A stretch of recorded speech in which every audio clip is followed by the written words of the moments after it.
It's a day before Christmas, the 24th of December, but I'm joined by my sister here, Angela, and we are securing and procuring our inputs for the season. So we are getting our urea, top dressing fertilizer, because as you can see, the crops are now ready for the application of top dressing, and that is very time sensitive.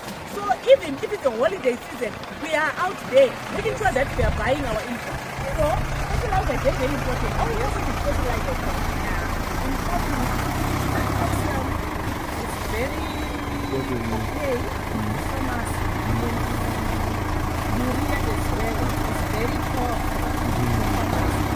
Urea 46% and the calcium as well 27 to 29%. So that's where Thank you so much. So there you have it, farmers. It's very, very important for you to apply fertilizer timelessly, especially top dressing, before your crop starts showing signs of deficiency. So there is ammonium nitrate with 34.5% nitrogen. There is calcium ammonium nitrate with 27 to 29% of nitrogen. And then there is urea with 46%.